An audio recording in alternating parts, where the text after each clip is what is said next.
ओम श्री गणेशाय नमः। जय श्रीमन्नारायण, जय आदिशक्ति माता।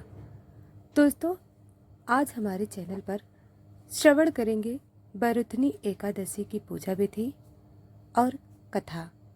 तो दोस्तों, वीडियो को लाइक और चैनल को सब्सक्राइब कर लें। दोस्तों, पहले हम जानते हैं एकादशी व्रत की विधि। एकादशी व्रत एक धार्मिक व्रत है जो भगवान विष्णु को समर्पित है। यह व्रत हर हिंदू महीने में 2 बार रखा जाता है।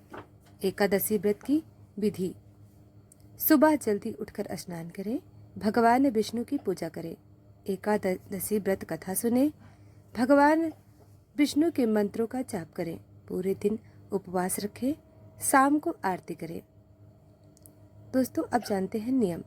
दशमी के दिन सात्विक भोजन करें, एकादशी के दिन व्रत रखें। एकादशी के दिन चावल, दाल, बैगन, गाजर, सलगम, पालक और गोभी आदि का सेवन न करें। ब्रह्मचर्य का पालन करें। किसी भी प्रकार की हिंसा से दूर रहें। अन्न और जल का सेवन ना करें।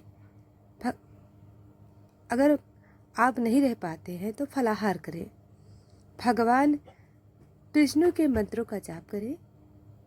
रात में जागकर भगवान का ध्यान करें। अगले दिन सूर्योदय के बाद ही व्रत खोलें। एकादशी व्रत रखने से पुण्य फल मिलता है और मोक्ष की प्राप्ति होती है। एकादशी व्रत हर कोई रख सकता है, चाहे वह पुरुष हो या महिला या युवा या वृद्धा। एकादशी व्रत रखने से शारीरिक मानसिक रूप से लाभ होता है। एकादशी व्रत को शुरू करने के लिए उत्पन्ना एकादशी या मार्गशीर्ष कृष्ण एकादशी को सबसे अच्छा माना जाता है। दोस्तों, बरुथनी एकादशी को लेकर माना जाता है कि इसका व्रत रखने वाले मनुष्य को सौभाग्य की प्राप्ति होती है और अगर उसने अनजाने में भी कोई पाप किया है तो वह खत्म हो जाता है। भगवान विष्णु के आशीर्वाद से बरुथनी एकादशी व्रत रखने वाले। तो अब आइए सुनते हैं एकादशी व्रत कथा। माता पार्वती ने शिव जी से पूछा, नाथ, मैंने देखा है कि एक दिन नारद मुनि भी व्रत कर रहे थे और अत्यंत प्रसन्न थे। मैंने पूछा तो वे बोले, आज एकादशी है, यह कौन सा दिन है प्रभु जो इतना पुण्यकारी है?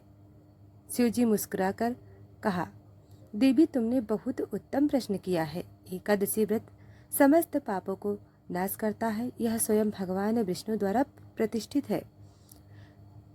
देवी, तुमने बहुत उत्तम प्रश्न किया है। सतयुग में एक महापापी मुर नामक दैत्य था जिसने देवताओं को भी कष्ट दिया। वह इतना बलशाली था कि देवताओं ने भगवान विष्णु से रक्षा की याचना की। भगवान विष्णु स्वयं युद्ध करने गए और मुर से लड़ रहे थे।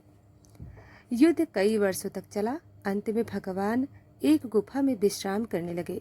मुर उनके पीछे वहां भी पहुंच गया।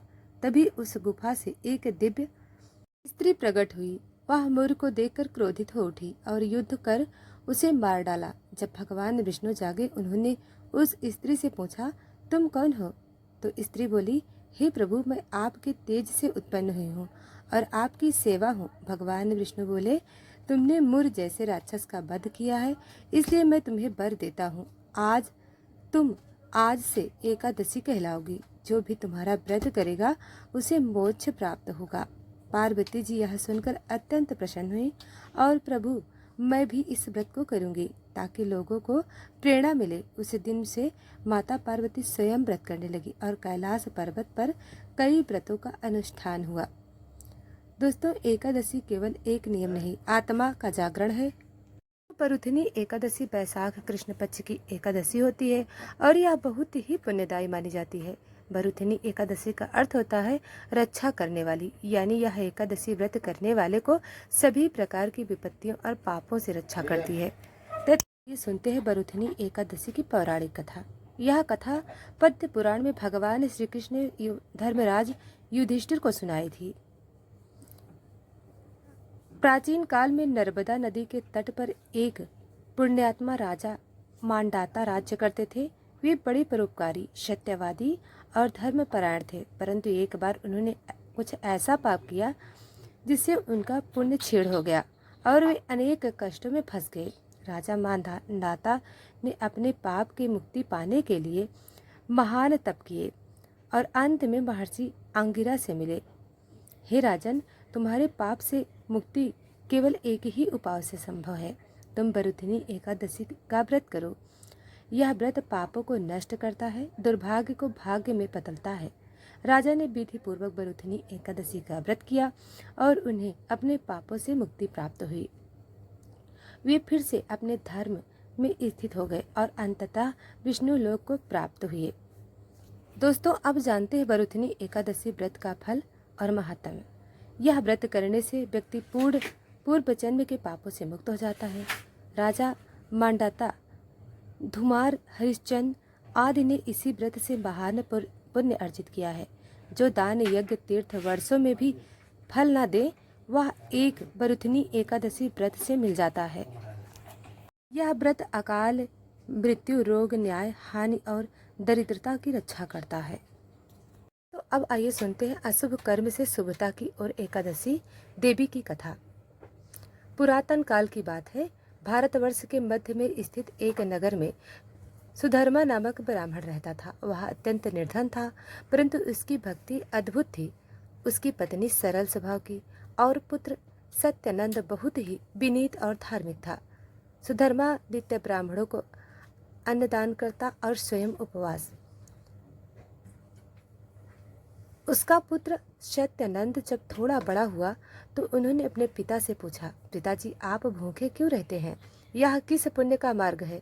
सुधर्मा ने उत्तर दिया, बेटा, यह एकादशी व्रत का नियम है। इस दिन व्रत करके भगवान विष्णु की भक्ति की जाती है। यह व्रत हमारे पापों को नष्ट करता है और जीवन में शुभता लाता है। सत्यानंद ने तभी प्रण किया, मैं भी एकादशी व्रत करूंगा, चाहे जीवन में कुछ भी हो। उसी नगर में एक राक्षस था, बिकटासुर। वह मानवों को रक्त पीता और तपस्वियों का उपहास करता। वह एक दिन ब्राह्मणों की यज्ञशाला में आया और सारे अन्न चुरा कर ले गया। नगर में त्राही त्राही मच गई। सत्यानंद ने भगवान विष्णु का स्मरण किया और प्रार्थना की, हे प्रभु, यह राक्षस हमारी भक्ति की नाश कर रहा है, हमारी रक्षा करे। एकादशी की रात्रि थी। सत्यानंद उपवास था और विष्णु सहस्त्र नाम का पाठ कर रहा था। अचानक दिव्य प्रकाश से पूरा घर चमक उठा। एक दिव्य स्त्री प्रकट हुई, व्रत रूपा देवी, स्वयं एकादशी देवी। उनके हाथों में शंख, चक्र और कमल थे। उन्होंने सत्यानंद से कहा, बस तेरी भक्ति ने मुझे बुलाया है। आज मैं उस राक्षस को समाप्त कर जो धर्म का नष्ट कर रहा है। एकादशी देवी ने राक्षस के महल में प्रवेश किया। बिकटासुर ने उनका उपहास किया, परंतु वह उनका तेज नहीं सह सका। कुछ ही क्षणों में देवी ने उसे परास्त कर दिया। मरते समय राक्षस ने प्रार्थना की, हे देवी, मैंने जीवन भर अधर्म किया, परंतु अंत समय में आपका दर्शन मिला। क्या मुझे मोक्ष मिल सकता है? देवी बोली, एकादशी की रात्रि में मृत्यु होने से भी तू भी मोक्ष को प्राप्त करेगा, क्योंकि यह रात्रि स्वयं श्री हरि की है। नगर में पुनः धर्म की स्थापना हुई। सत्यानंद बड़ा होकर महान संत बना और उसने एकादशी व्रत का प्रचार में भी जीवन लगा दिया। लोग कहते हैं कि जहाँ जहाँ यह कथा कही जाती है, वहाँ वहाँ अज्ञान और पाप से मुक्ति होती है और एक अदृश्य धर्म रूपी सुरक्षा कवच बनता है। भक्ति में शक्ति है, चाहे वह बालक को हो या राजा की। एकादशी देवी स्वयं धर्म की रक्षा करती हैं। यह व्रत आत्मा को पवित्र और परमात्मा के समीप ले जाता है। पापी भी यदि अंत समय में भगवान का स्मरण करे तो उनका कल्याण होता है। दोस्तों, अभी तक वीडियो को लाइक सब्सक्राइब नहीं किया है तो अभी कर ले। धन्यवाद। आपको यह कथा कैसी लगी हमें कमेंट कर हो सके तो ज़रूर बताइए।